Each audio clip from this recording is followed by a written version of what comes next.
Hi, everyone. I'm Jonathan Lee, pastor of Grace Point Austin Church, and I have the privilege of interviewing Dr. William Lane Craig for this workshop on the case for the resurrection.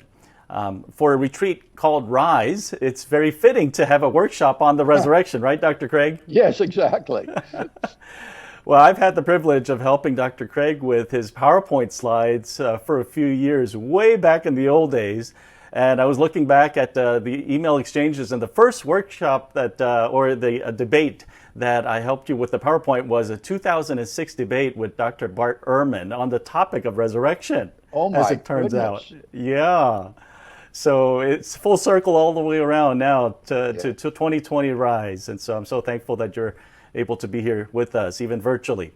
Yes. Dr. Craig is currently a research professor of philosophy at Talbot School of Theology in California, as well as professor of philosophy at Houston Baptist University in Texas, but he lives and works out of Atlanta. And his ministry, reasonablefaith.org, has helped so many of us. Many times when I get a tough question that I can't answer, I just send them the link to your website directly, Dr. Craig. So I'm so thankful for your ministry. Dr. Craig, to get started, you're arguably the expert on the historicity of the resurrection of Jesus Christ, with years and even decades of study on this topic. Can you take us back to why you decided to pursue this field as your second doctorate? You already have a doctorate in hand, and then now you want to pursue a second doctorate, and you pick this field. Why did you select that? I had finished my doctorate in philosophy at the University of Birmingham, England, under John Hick, writing on the cosmological argument for the existence of God. And I was and remain convinced that this is a sound argument for a personal creator of the universe. Now, as a Christian, one isn't content to rest with mere theism. One would like to advance to Christian theism. And so, as I thought about how one might go about arguing a case for Christian theism, it seemed to me that the resurrection of Jesus was absolutely central. If this is a historical event, then it would be like a divine imprimatur or vindication of the radical personal claims for which Jesus was crucified, showing that God had confirmed those claims. And so after finishing my work at Birmingham, I wanted to go to Germany and work under one of the world's leading experts on the historicity of the resurrection, Wolfhard Pannenberg, at the University of Munich. And so we applied there, were accepted, received a fellowship, and spent two wonderful years in Germany studying full-time the historicity of Jesus' resurrection. During your study, what were some of those aha moments in your many days and nights reading and studying and laboring? Well, there were primarily two, I think. One at the very beginning of my study and one near the end. At the beginning of this research, I had really very little understanding of how credible historically the resurrection of Jesus really is. My familiarity with a historical argument for Jesus' resurrection extended really no farther than something like Frank Morrison's Who Moved the Stone, where one argues that the empty tomb of Jesus needs to be explained, and it couldn't be explained by the disciples stealing the body, nor the Roman authorities stealing the body, nor the Jewish authorities stealing the body. So the best explanation is that Jesus actually rose from the dead. And I had little understanding of the historical basis for belief in Jesus' resurrection beyond that. And what my research revealed to me is that, in fact, the resurrection of Jesus enjoys multiple lines of independent evidence in support of such facts as the empty tomb, the post-mortem appearances, and the very origin of the Christian faith. And the second aha moment came near the end of my study, where, having marshaled all of this evidence in support of these facts, it dawned upon me that these conclusions were not peculiar or exclusive to conservative or evangelical theologians, but rather these facts represented the conclusions of the wide majority of historical Jesus scholars today, including Jewish and secular scholars who teach at non-evangelical universities and seminaries. And so that was a real confirmation to me of how truly persuasive this evidence is, that the wide majority of scholars today are convinced of the historicity of the empty tomb, the postmortem appearances, and the origin of the disciples' belief in Jesus' resurrection. And so the only remaining question really is, how do you best explain those facts? Mm-hmm. Well, you kind of got into a little bit of the case for the resurrection already in those aha moments, but I know you've given like an hour-long lecture on this topic before, and on your website you have the two wonderful animation videos on this topic that I encourage everybody to watch. And in fact, at the end of this workshop, during the break, we're going to show those two back to back. So it's going to present the case for the resurrection. But for the sake of this short workshop, if you could distill down the case to 7 minutes flat, it's kind of an appetizer of sorts. Okay. A case for the resurrection of Jesus is composed of two steps. First, establishing the facts to be explained, and then second, inferring the best explanation of those facts. Now, with respect to establishing the facts to be explained, it seems to me that the plethora of evidence can be summarized under three broad headings. Number one, that after his crucifixion and interment, Jesus' tomb was found empty by a group of his female followers on the Sunday morning following the crucifixion. Number two, that thereafter various individuals and groups of people under a variety of circumstances and at various locales experienced appearances of Jesus alive. And number three, that the original disciples suddenly and sincerely came to believe that God had raised Jesus from the dead, despite having every predisposition to the contrary. And I want to emphasize that I'm just summarizing here. Under each of those 3 points, there would be multiple lines of independent evidence going to establish each point. And as I mentioned, the wide majority of New Testament scholars today agree with the historicity of those 3 facts. So the question then is, how do you best explain these facts? And here, what we do is to assemble a pool of live explanatory options. And then we weigh these explanations by the standard criteria that historians use for assessing historical explanations. Factors like explanatory power, explanatory scope, plausibility, degree of ad hocness, and so forth. And I argue that when you assess the rival hypotheses by these criteria, the best explanation that emerges is the one that the original disciples gave, namely, God raised Jesus from the dead. Now, as you presented this like hundreds of times, I'm sure you had plenty of opposition to the case that you presented. What are some of the common challenges to this argument that you've heard over the years, and how have you responded to those? Well, among scholars, that is to say, those who know the evidence, there is not a lot of dispute with regard to those 3 facts to be explained. Rather, where these scholars will pull up is with respect to accepting a miraculous or supernatural explanation of those facts. For many, perhaps even most scholars, they will say that historians, as historians, are methodologically bound to only naturalistic explanations. And therefore, as historians, they cannot even consider a supernaturalistic or miraculous explanation like God raised Jesus from the dead. And so for most of them, they are simply left with agnosticism, with a question mark. They will say, we don't know how to explain these 3 facts. They won't adopt or advocate a rival explanation. They will simply say, we can't say as historians.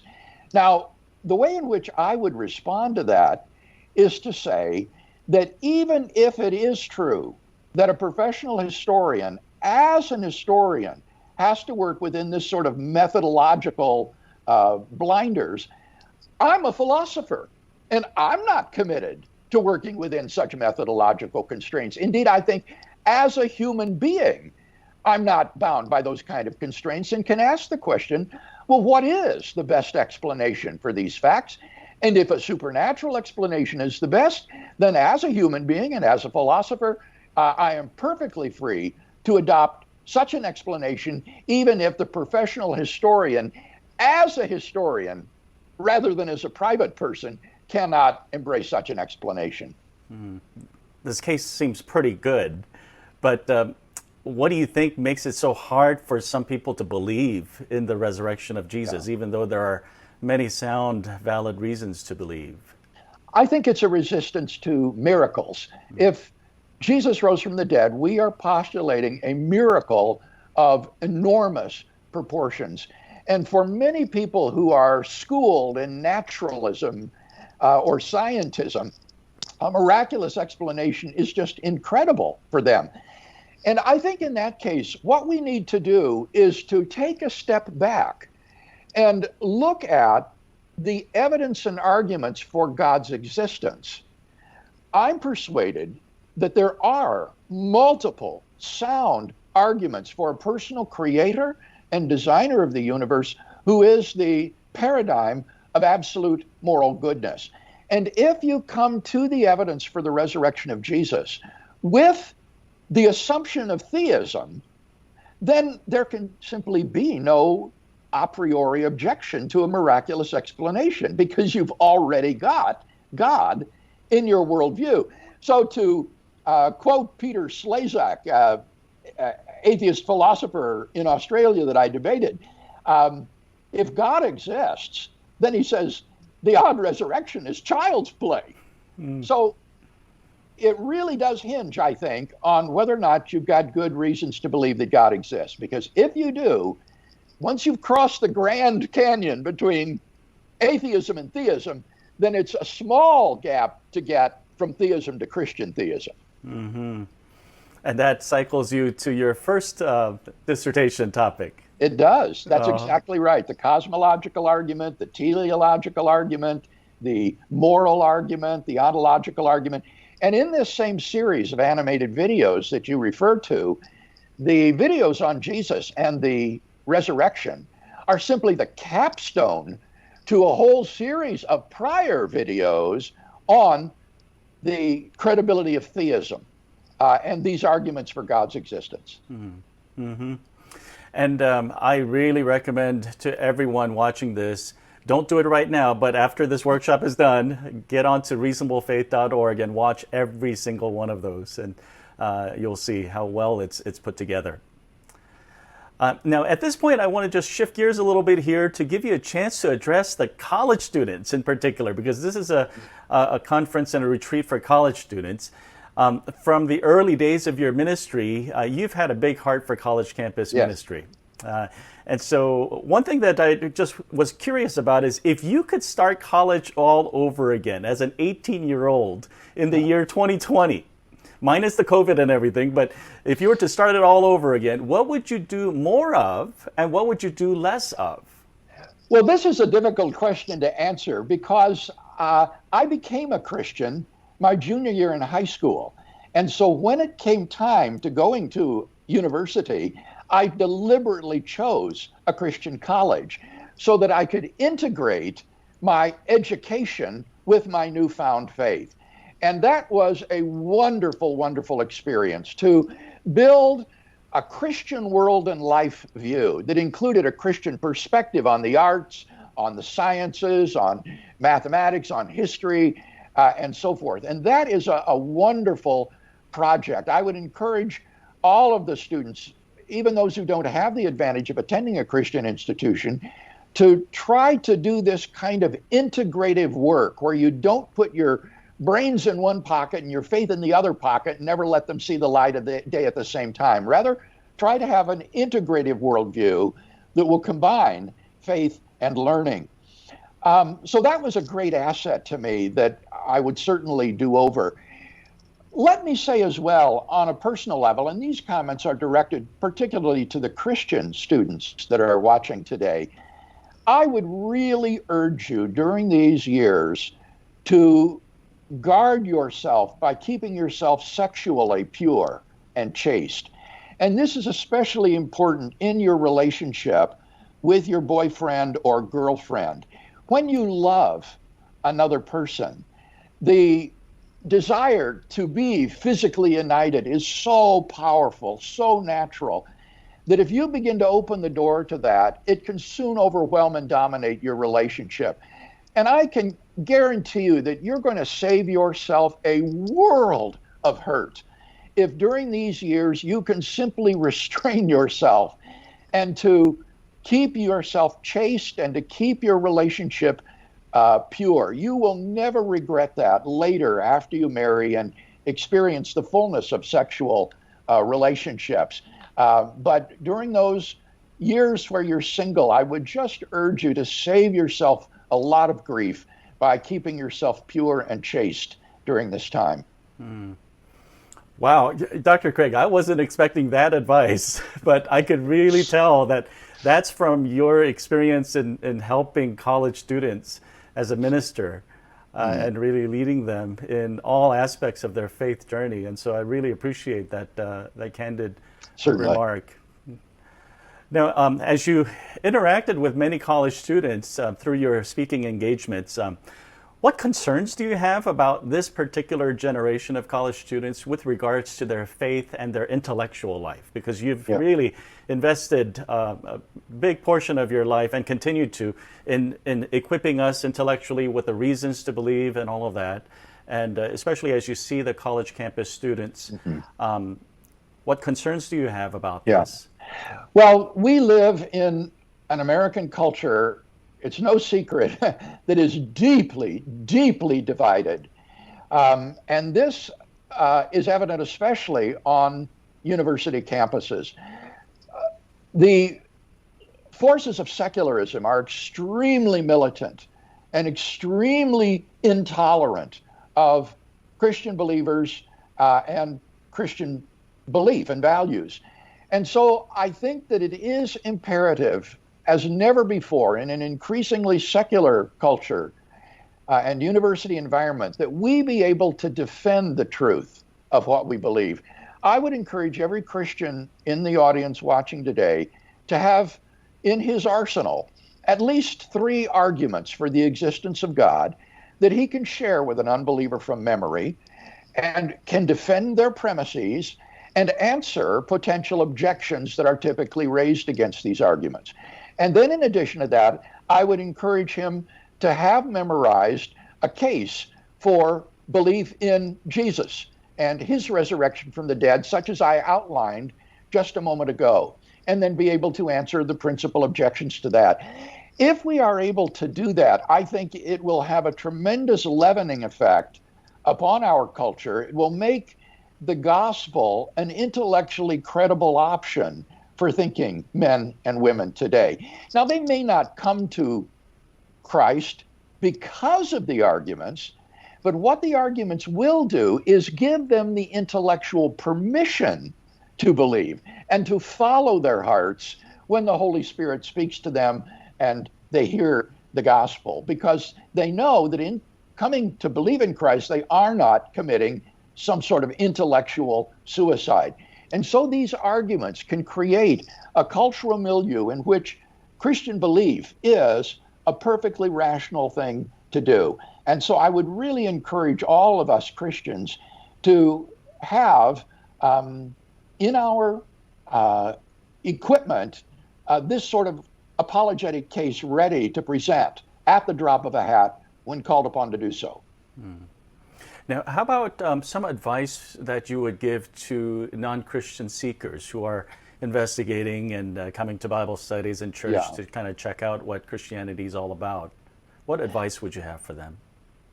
I would encourage them not just to look at atheistic resources on YouTube. There is a lot of garbage on the internet. Anybody can put up his video on YouTube and get thousands of views. And so you hear the silliest stuff out there. For example, that Jesus of Nazareth never existed, or that Jesus was a mythological figure based upon Egyptian myths of Horus and Osiris and things of this sort. And what the students need to understand is that no scholar, no professor at an American university would defend these sorts of sensationalistic, popularistic things that are on YouTube.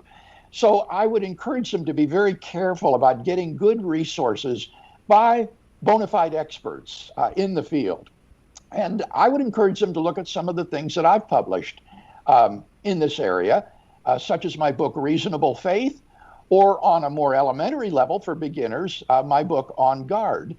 And then to see how non-believers would react to these arguments, they can go and look at YouTube videos of the debates that I have participated in on secular university campuses. I have debated the principal spokesman for atheism, agnosticism, and secularism today, people like Richard Dawkins, Sam Harris, Christopher Hitchens, Daniel Dennett, Bart Ehrman, and on and on and on. And I am confident enough in these arguments to refer students to these debates and say, you make up your own mind where you think the evidence points. You mentioned that you became a Christian a little before entering into college, and chances are many of the attendees and viewers haven't heard your story of how you yourself became a Christian, how you wrestled with a lot of questions and all of that. Yeah. Do you mind sharing with us your story? Not at all. I was not raised in a Christian family or even a church-going home, though I want to add that it was a loving and warm home. But when I became a teenager, I began to ask what I call the big questions in life. Who am I? Where am I going? What is the meaning of my existence? And in the search for answers, I began to attend a large local church in our community.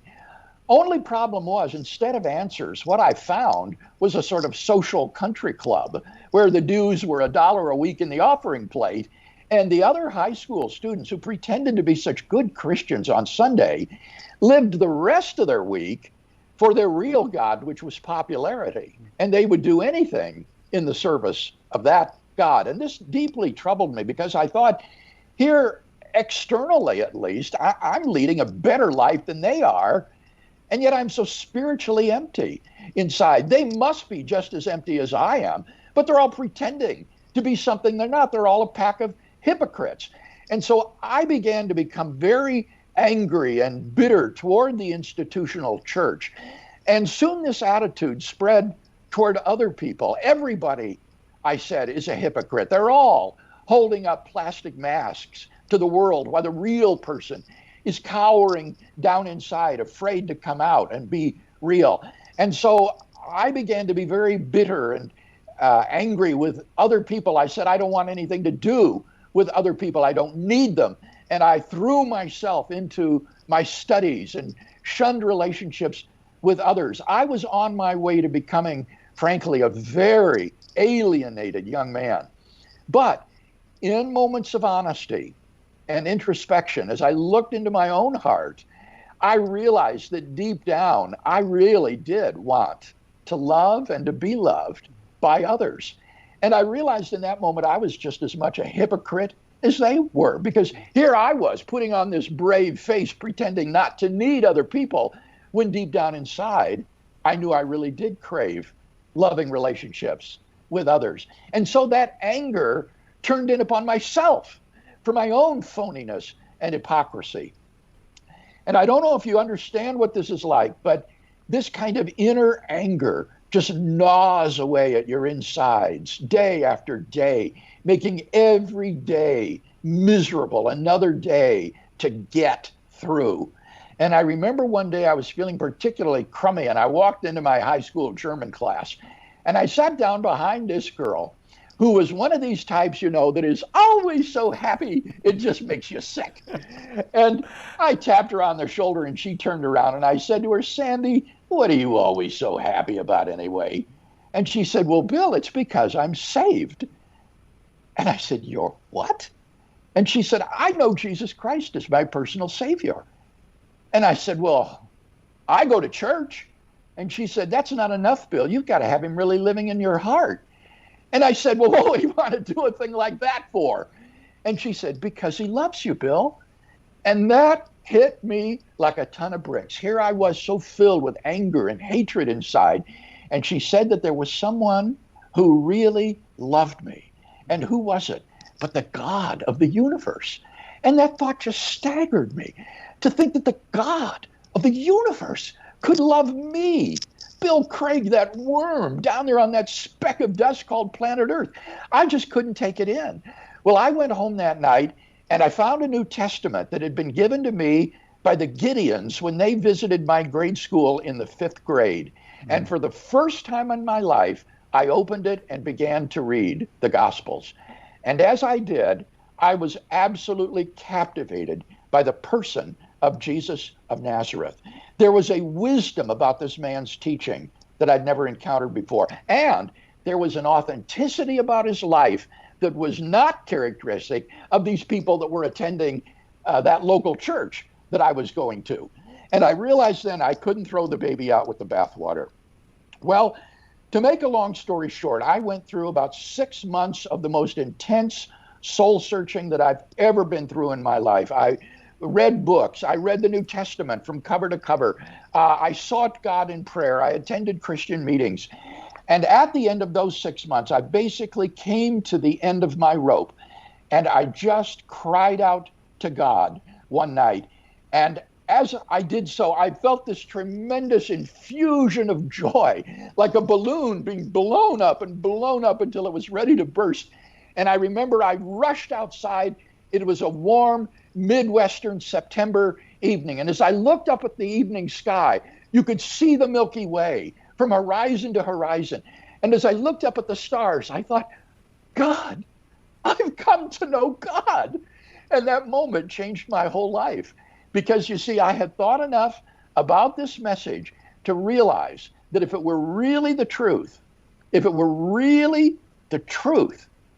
then I could do nothing less than spend my entire life sharing this message with mankind, because it is the greatest news ever announced. And so my call to full-time Christian ministry was simultaneous with my conversion experience. And since that night, I've never looked back, but have shared the good news of Jesus with university students all over the globe on university campuses. And that's one reason that I'm so eager to be a part of this RISE conference as well, because I love to share this news with students who are about the same age that I was when my life was turned upside down. Well, I'm so thankful for Sandy, who Yes. spoke those words to you at that opportune time. I mean, who knew that that was exactly what you needed to hear? And as I'm thinking about all of the students watching this video right now, you know, maybe there's someone in this audience who needs to hear exactly what you said, and they could be the next Dr. William Lane Craig. Yes. You never know. You never know. As we wrap up this workshop, we wanted to just share some resources for next steps. And so you probably have, I could see all those books behind you in the bookcase. If you were to recommend for someone who just has a couple hours to invest into the case for the resurrection, what would be those key resources you would point them to? I would recommend my book, On Guard. This book is like the tip of an iceberg that represents an enormous amount, really a career of research, but it's distilled down to a very simple presentation that is easily mastered and memorized. So that would be my recommendation, would be my book, On Guard. Okay. Now, how about for someone who wants to get a little bit deeper? How about if they had like 10 hours to invest? What would you add to that? Well, the next step I would recommend would be my book, Reasonable Faith. It covers much of the same material as On Guard, but in much greater depth and with much greater interaction with contemporary scholarship. So that would be the next step, I think, to graduating in your study of the defense of the Christian faith. Okay. Well, our time is up, and I just want to thank you, Dr. Craig, for not only investing hours and tens of hours, but tens of years and your entire lifetime to help us to grow in our faith and our faith in Jesus Christ, who is our risen Lord and Savior. And so I want to thank you, Dr. Craig. If we could have all of the audience just clap even where they're at. Thank you. You don't get to hear it right now, but perhaps in heaven you'll get to hear it one Amen. day. Amen. Thank you, Jim. Thank you, Dr. Craig. Bye. Bye-bye.